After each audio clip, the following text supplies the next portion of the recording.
Supreme court ने आखिर क्यों जस्टिस यशवंत वर्मा को ज़बरदस्त तरीके से जो है ललकार दिया। सुप्रीम कोर्ट ने ऐसे तीखे और चेतावनी भरे सवाल क्यों जस्टिस यशवंत वर्मा से पूछ लिए और क्यों जस्टिस यशवंत वर्मा के होश उड़ गए, उनको क्यों नींद आने लगी, उनको क्यों इस बात को लेकर बेचैनी होने लगी कि 3 जजों का जो रिपोर्ट तैयार हुआ वो दरअसल गलत है।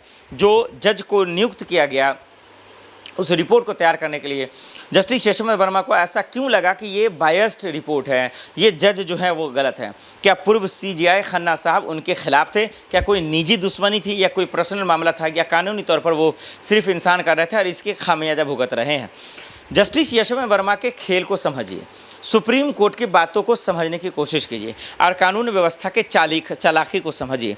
आप समझ जाएंगे कि भ्रष्टाचारी कौन है, आप समझ जाएंगे कि बदमाश कौन है और आप ये भी समझ जाएंगे कि किसने करप्शन किया, किसने घोटाला किया। और जज जस्टिस यशवंत वर्मा के बंगले पर जो 500-500 की नोटों की गद्दी जली उसमें गलती किसका था, ये भी आप साफ तौर पर समझ जाएंगे। आइए आपको एक एक सबूत देते हैं। सबसे पहले मेरा ये मानना है कि सुप्रीम कोर्ट जो ललकार रहा है, सुप्रीम कोर्ट जो लतार रहा है या फिर उन्हें फटकार दे रहा है वो बिल्कुल ठीक है। मैं तो ये कह रहा हूँ सुप्रीम कोर्ट को एक कदम बढ़कर जाइए, FIR दर्ज करने के आदेश दीजिए, इनको जेल में भिजवाइए। क्योंकि सुप्रीम कोर्ट साहब आपने तो बड़ी इज्जत से सवाल पूछा है, एक जज के बंगले पर पैसे जली है, नोटों के गड्ढे, और उनकी हिम्मत कि वो सुप्रीम कोर्ट में चुनौती करे और कपिल सिब्बल जैसे लोग उनकी दलाली कर रहे हैं। तो सवाल ये है कि जब सुप्रीम कोर्ट के एक भी सवाल का जवाब जस्टिस यशवंत वर्मा के पास नहीं है तो फिर आखिर उनका क्यों सुनना, उनको जेल में क्यों नहीं डालना? अब सुप्रीम कोर्ट सवाल क्या कर रहा है, जरा उनको सुनिए। यार आप खुद, बहुत बड़ी अदालत है, कैमरे पे जो लोग देख रहे हैं, आप खुद फैसला कर दीजिए क्या कौन सही कौन झूठा कौन गलत, ये बता दीजिए। देखिए सवाल नंबर 1, सुप्रीम कोर्ट ने कहा कि आप ये बताएं कि जो नोटों की गड्डी जली, जो बंगले पे पैसा जला था, क्या आपके पास कोई ऐसा सबूत है या कोई ये आप सिद्ध कर सकते हैं कि वो पैसा आपका नहीं था? बताइए। 3 जजों की रिपोर्ट तैयार हुई, पहला सवाल यही है। जस्टिस यशवंत वर्मा में दम है? नहीं है दर्शकों। अगर दम होता वो तो सवालों का जवाब दे देता, अगर दम होता तो वो भीगी बिल्ली नहीं बनते, गीदड़ भभकी वाली खेल जो है वो नहीं खेलते। लेकिन ना उसके पास सवाल है ना उनके पास जवाब है। अब दूसरा सवाल, सुप्रीम कोर्ट ने कहा कि महोदय इतना लेट से क्यों आए, अगर आना था सुप्रीम कोर्ट तो पहले आ जाते। जब सदन के अंदर महाभियोग लाने की बात हो रही है, संसद तैयार हो रहे हैं पक्ष विपक्ष दोनों के, फिर आप यहाँ सुप्रीम कोर्ट क्यों चले आए? क्या आपको अकल नहीं थी, क्या आपको बुद्धि नहीं था? तो सोचिए, इस तरीके से लताड़ा जा रहा है, इस तरीके से जो है उनको जो है सबक सिखाया जा रहा है और इस तरीके से उनको अकल ठिकाने लाया जा रहा है, उनका इलाज किया जा रहा है।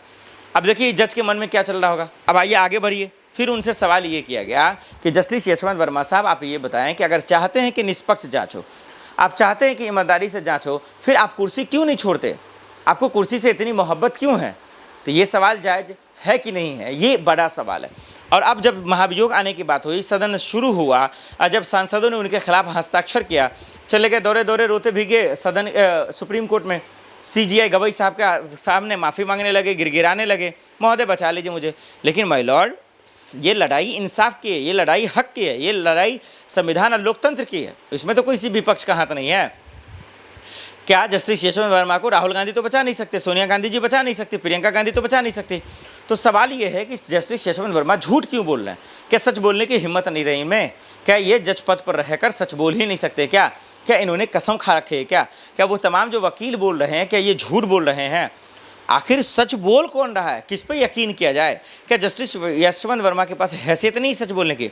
अगर आप वकीलों के बयान को ध्यान दें, अगर सुप्रीम कोर्ट में रहे जज को बयान को ध्यान दें, तो आप समझ जाएंगे कि जस्टिस यशवंत वर्मा को बचा कौन रहा है, जिसका पर्दाफाश मैं खुद कर देता हूँ। जस्टिस यशवंत वर्मा सच नहीं बोलेंगे, इनको झूठ बोलने की फितरत हो गई है और इसीलिए सदन में अब ये मामला चल रहा है, महाभियोग आ रहा है और वहाँ पर अब ये रोएं या गिड़गिड़ाएं, इनको सच उगलना पड़ेगा। वो तमाम राज खोलने पड़ेंगे, वो तमाम पोल खोलने पड़ेंगे, वो तमाम मोदी सरकार के काले चिट्ठे खोलने पड़ेंगे जिसके बदौलत ये बचे हुए हैं या जो इनको बचा रहा है।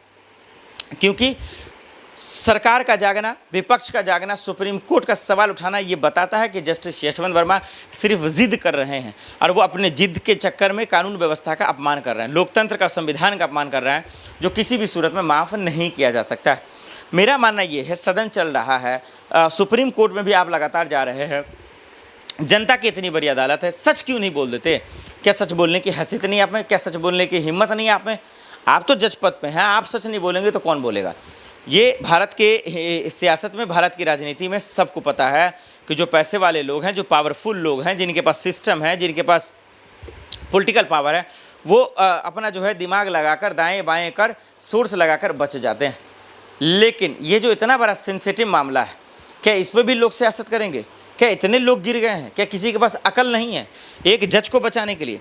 बार एसोसिएशन इलाहाबाद के वकीलों ने क्या कहा था, बार एसोसिएशन ने, कि कुछ भी हो जाएगा, हम इनको यहाँ नहीं आने देंगे, इनका ट्रांसफ़र नहीं होने देंगे, हम इनको कुर्सी पर नहीं बैठने देंगे। लेकिन इसके बावजूद अपने आप ट्रांसफ़र हो जाता है। क्या वो ट्रांसफ़र ले लिए थे क्या जस्टिस यशवंत वर्मा साहब? फिर क्यों इलाहाबाद हाईकोर्ट ने भेज दिया? क्या ये सवाल जेन्युइन नहीं है? क्या ये सवाल जायज़ नहीं है? और आज गलथेतरी कर रहे हैं जस्टिस यशवंत वर्मा। आज कह रहे हैं कि हमारी गलती नहीं है, हमारा पैसा नहीं है, हमारा बयान नहीं लिया गया, 3 जजों की रिपोर्ट गलत है। यानी कि आप सुप्रीम कोर्ट को मूर्ख बना रहे हैं। पूर्व सीजे खन्ना साहब को जो है दरअसल आप उनके साथ होशियारी कर रहे हैं। क्या उनको अकल नहीं है? तो ये सवाल जो है बहुत बड़ा है। ये सवाल समझने और सुनने के लायक है कि जो जस्टिस यशवंत वर्मा के साथ हो रहा है या वो जो कर रहे हैं वो पूरी तरीके से गलत है। ये नहीं होना चाहिए था। उनको भी, जस्टिस यशवंत वर्मा को साफ शब्दों में खुलकर अपनी बात रखनी चाहिए, खुलकर बोलना चाहिए कि सच्चा कौन, झूठा कौन, किसके साथ न्याय होगा, किसके साथ जो है नहीं होगा। क्योंकि जस्टिस यशवंत वर्मा जो कर रहे हैं वो ठीक नहीं है। उनको सच बोल देना चाहिए, और नहीं तो आखिर में तो वही होगा, जेल तो वो जाएंगे, पद तो वो छोड़ेंगे, सलाखों के पीछे तो उनको डलना ही पड़ेगा, वो रहना ही पड़ेगा। अब 5 साल का सज़ा हो या 10 साल का, ही तो खैर कानून बताएगा, ये सुप्रीम कोर्ट बताएगा। लेकिन मेरा मानना ये है कि एक जज इतना हिम्मत क्यों लगा रहा अपने आप को बचाने के लिए? आखिर क्यों वो अपनी नाकामियों को छुपा रहा है? वो अपने दरअसल जो है स्कैम, भ्रष्टाचार और धांधली को बचा रहा है। वो सिर्फ इसलिए ताकि सत्ता के नज़र में बेहतर बन जाए, मोदी के नज़र में मेरा नाम कम आ जाए, अमित शाह जी के नज़र में मैं तोप हो जाऊँ, रंजन गोगोई साहब की तरह। ये बहुत सारे मसले हैं। जजों को सियासत में नहीं आना चाहिए, उनको इंसाफ वाली बोली बोलनी चाहिए, और गरीब ओबीसी दलित के लिए तो और भी कभी गलत नहीं बोलना चाहिए। लेकिन आज जिस तरीके से इनके बयान आ रहे हैं वो किसी भी सूरत में ठीक नहीं है, ये गलत है। जस्टिस यशवंत वर्मा जो कह रहे हैं या जो उनके साथ हो रहा है वो भी गलत है। निष्पक्ष जांच होना चाहिए, इनको जेल में डालना चाहिए। तमाम संसद जो इसके खिलाफ एक मुहिम छेड़ रहा है महाभियोग लाने का, मोदी के मंत्री, बीजेपी के मंत्री जिस तरीके से कह रहे हैं किरण रिजिजू साहब, इसके बावजूद अगर जस्टिस यशवंत वर्मा पर फ़र्क नहीं पड़ता तो इससे बड़ा शर्मनाक बात नहीं हो सकता। मैं सुप्रीम कोर्ट सदन के से अनुरोध करूंगा, अपील करूंगा कि जस्टिस यशवंत वर्मा के मामले को तूल पकड़ा जाए, इन पर एफआईआर दर्ज की जाए, इनके कुर्सी छीना जाए और इनको सलाखों के पीछे डाला जाए, इनको जेल में डाला जाए। ये बर्दाश्त करने लायक नहीं है, ये सहने लायक नहीं है, इसको किसी भी सूरत में बख्शने लायक नहीं है। जस्टिस यशवंत वर्मा पर एफआईआर दर्ज कर इनको जेल में डालें, और जो भी इनके साथ शामिल है, जो भी इनके साथ जो है खेल कर रहे हैं, उस पैसे को खाने वाले लोग हैं, जो देश का जनता का पैसा खाया, उसको माफ़ कर नहीं किया जाना चाहिए, इनको जेल में डलवा देना चाहिए।